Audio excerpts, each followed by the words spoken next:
This is the Sofabaton. Not that kind of baton. It's a universal remote for your home theater that is actually pretty good. It can control devices over IR blasters, over your network, and even integrates with some smart home systems so you can control your speaker through Google Home or Amazon. Now, it is not perfect. There's some really janky things about it, especially the app that can be super slow.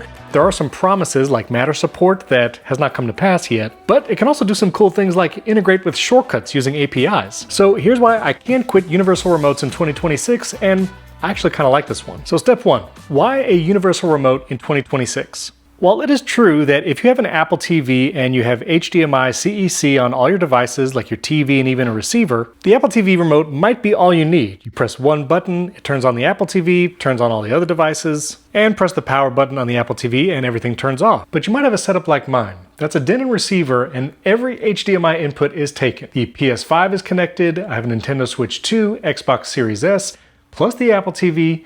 Yes, the Kaleidoscape is still down there for high quality movie playing, and the Blu-ray player is still connected for the one time every other year we need to do that. And while the Apple TV may work great for just an Apple TV, if my kids need to switch input to one of the gaming devices and now the Apple TV is not controlling the receiver and all the other stuff, it gets messy. The TV gets left on, and it's not simple just to use all the stuff. So I'm always looking to see if there's a good universal remote out there.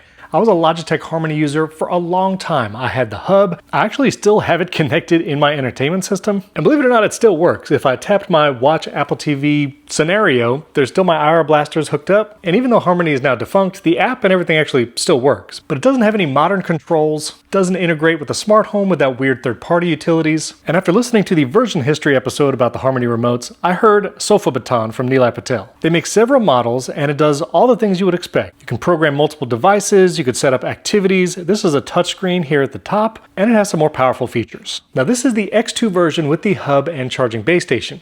There's a cheaper version that I would recommend getting. The only reason I did this was because they have promised Matter support, which is not out yet, and I'll update if it ever actually upgrades. But there is a version that doesn't have Matter support, but all the same features that you'll see in this video. But let's talk about the remote and hub itself. In the box, you get the X2 remote, a hub that has 2 ports for IR blasters. You get a couple bricks and USB-A to USB-C cables, and you actually get a charging base for the remote. You can charge the remote wirelessly by putting it on the base, or you can just plug in a USB-C cable and charge it that way. And looking at the remote itself, it actually has some Panasonic telephone vibes, but also some Apple TV remote vibes. Similar color, kind of this metal finish with black buttons. It is nice and clicky, all the buttons feel good, and this is the touchscreen here at the top. So you tap and swipe for different activities. When you want to activate an activity, you actually swipe across and it will turn on. You can set a sleep timer, you can go in and control individual devices, change the settings, and it will sync to the hub. But generally, the remote works great. There's a nice off button at the top, which will just turn off all your devices. And when you're in an activity, like I'll do watch Apple TV, then you get different actions and macros and even program things like Sonos speakers, Hue, and other smart home platforms within the activity. So I was able to connect my Hue hub, and if I want to control my Hue lights, I can actually program them to buttons here on the remote and turn on things like the gradient light strip behind the TV. Then I can turn it off and even control my Hue sync box from the Sofabaton remote. The remote is a little long because you have the whole touchscreen up here at the top, so you'll have to shift your grip as you're using it. It has a faux leather type back, but overall, it's fine. If you're used to an Apple TV remote, it feels like that. It could be a little more ergonomic, like when I put these little cases on the Apple TV remote so it fits an AirTag, but it's okay. Now to manage everything on the remote, you use the Sofabaton app. Now it's clear this app is a little old. Design is not super great, but it also works fine. To add a device, you tap the plus icon up here, and then you can add a device either with IR blasters, you can add Bluetooth devices. That's how I added the Apple TV.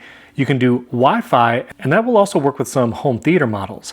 And yes, this actually integrates with Home Assistant or even direct IP control for devices. If I go to Wi-Fi devices, you can add your Roku, I added my Philips Hue, and you can even add your Sonos speakers, LifeX, Govee lights, and there's my den and receiver. So you can control it over Wi-Fi or IR, whichever you choose. Then when you're adding your TV or other IR devices, you can search for it in the database or can also learn from other remotes. It had all my devices in here, including my LG G5 TV. It had my den and receiver, and you can just search for the model either in this list or just type it in the top, and it adds the device. Now, not only are there a bunch of models built in, like different Samsung models, but at the bottom you'll also see user shared, and I had to use this with a couple devices, but it actually worked really well. It'll download the programming, add it to your hub and remote, and you're good to go. Then once you add all the devices, you can go over to Activities, and then you can program your different macros. You can choose what devices you want to use in the activity, power on, off, and what buttons on the remote control which device within the activity. And I was able to add the Kaleidoscape, which that video actually blew up, and you can scan this QR code or I'll link it above, my Kaleidoscape versus Apple TV video. And like I mentioned in that video, the Kaleidoscape, a $3,000 movie box, doesn't come with a remote in the box. You have to pay $50 just for a remote. Well, now I can control it with the Sofabaton. And that was actually one of the devices in my setup that had a user-generated profile, the Strato E, but it works great. Now once you've added all your devices, program your activities, it works great. I'll go to my activities and let's actually do the Kaleidoscape.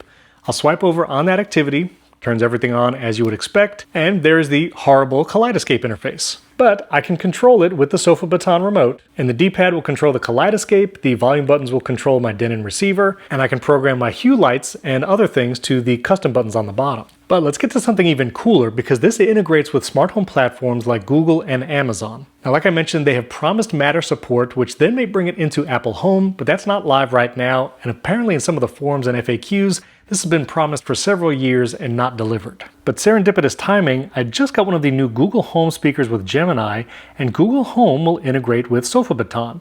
So I can go here to Link App or Service, go to Works with Google, and you can see I've connected my Aqara, Hue, Lutron, and there is Sofabaton. You log in with your Sofabaton account and you're ready to go. Then under automations, I can program things like Start Family Movie. It can run a Sofabaton activity to turn everything on, and then also control things like my Hue and Lutron lights. So I should just be able to say Start Family Movie and everything turns on and the lights turn off. Let's try it. So TV's off right now, and there's my new Google Home speaker. Hey, Start Family Movie. Lights turned off the Lutron, and it ran the Sofabaton activity, turned on the Apple TV, even the Hue lights, and I'm ready to go.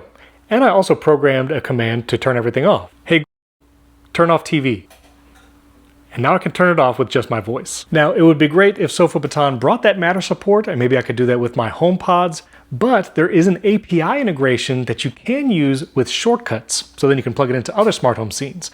But if you're in the Google or Amazon Home and you have one of those Google speakers, you can use the Sofabaton with your speaker right now. And like I mentioned before, if you're in the Home Assistant world, you can go in and connect it to your Home Assistant. And in addition to controlling Wi-Fi devices like some receivers or Sonos, there is direct IP control if you want to get nerdy and try to program some buttons for that. But there is a hacky, albeit buggy way to use this with shortcuts. So if I go to the Me tab and go to API Interface, you can enable API access, and this will give you a bunch of URLs that you can load in a Get Contents of URL action and supposedly run these commands. Now, the few times I've tried this, it's been pretty buggy, and I have to turn off and then turn back on API access. I'm going to keep this off, so don't think you're going to be able to turn on my entertainment system from wherever you are.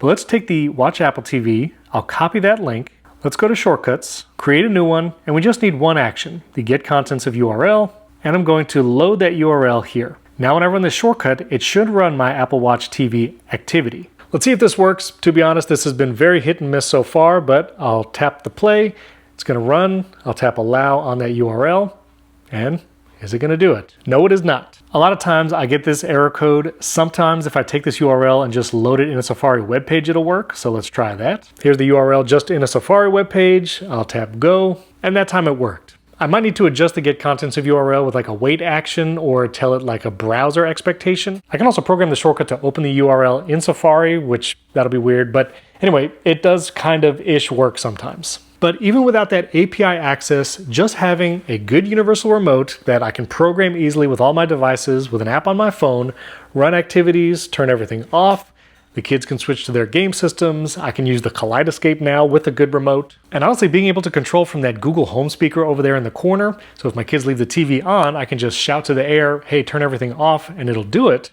That's pretty sweet. Now, one of the things I did was turn off HDMI CEC control for my Apple TV. I found that with my receiver, which is a Denon 970H, the Apple TV was really aggressive at pulling control. So when my kids would try to turn on their Xbox or PS5, the Apple TV would also turn on because the receiver turned on, and then the input would switch to the Apple TV. So turning off that CEC control on the Apple TV and just using the Sofabaton remote, I feel like actually works better than some of the CEC control confusion, especially when you have multiple devices connected to a receiver.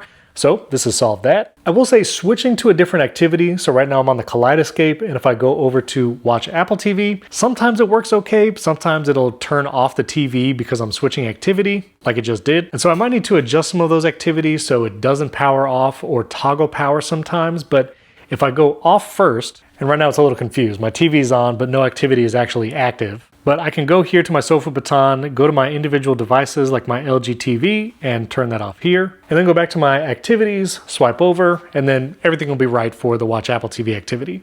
So you might need to play around with some of those automations, what is toggling power on or off if you're trying to switch between activities on the remote. But overall, I'm actually really happy with this thing. It's a good remote, it works quickly. I connected this to the Apple TV via a Bluetooth device. So you go to the Apple TV settings and add another remote Bluetooth thing, and it's been working great. Supposedly the battery will last 30 to 50 days. You can just keep it on a little charging base when you're not using it. And while the Sofabaton app can feel a little old and slow sometimes, once you get it set up, it all works and it works really well. So I'm back on my universal remote game. I'm going to be using this, but let me know if you have any questions down in the comments. I'll put affiliate links down below to the X2 remote. That's what I'm testing in this video, but the X1S is probably what you should get. This does all the same things, has that touchscreen display. It's a little smaller display. The one I have is 2.4 inches. This one is just 2 inches, but it supports all the devices, IR, Bluetooth, Wi-Fi, RF, and you can still connect it to Google Assistant, Amazon Home, and do the IP control. And you might actually like that black color better. The X2 has a slightly larger battery, bigger screen, and supposedly Matter support. But again, Matter is not out right now. Who knows if that support will come? And the X2 supports Home Assistant. So if you wanted to do some fancy Home Assistant stuff, then you do also need to get the X2. Both the X2 and X1S come with that hub, and that's where you'll connect the IR blasters. The hub actually has 2 connections for 2 different IR blaster cables. So you see I have one there for my receiver, which I can set up by a Wi-Fi. I don't need to do that. And the other IR blasters are right there. It actually has 2 ends. They do have little sticky things on the bottom so they can be set nicely in your entertainment center and not move. I just put it there for testing. And it's able to reach my LG TV from down there. But you can get the X1S and the X2 on Amazon. Again, I'll put those links down below. And just as a side note, every time I added a device like the Apple TV or my Denon receiver, I didn't have to go in and program individual buttons. It actually knew what all the buttons should be from the profile when I told it the model of my device. So adding the devices is pretty seamless. So that's the Sofabaton X2, but get subscribed and hit that like button if you're into home theater. If you want to see my video all about the Kaleidoscape $3,000 movie box, I'll put that video right up here. I also do a ton of smart home videos, and I'm going to be doing an entire home tour coming up soon. I covered some of my home theater upgrades like the LG G5 and the new Denon receiver. I'll put that video right here. 5 smart home upgrades I wish I did sooner. And I am planning to do a video on that little Google speaker, which is actually cheaper than a HomePod Mini now. 99 bucks, actually has Gemini, and me and my family have been using it, and it connects to the Sofabaton. Again, leave your questions down in the comments. Thank you for watching. I'll catch you next time.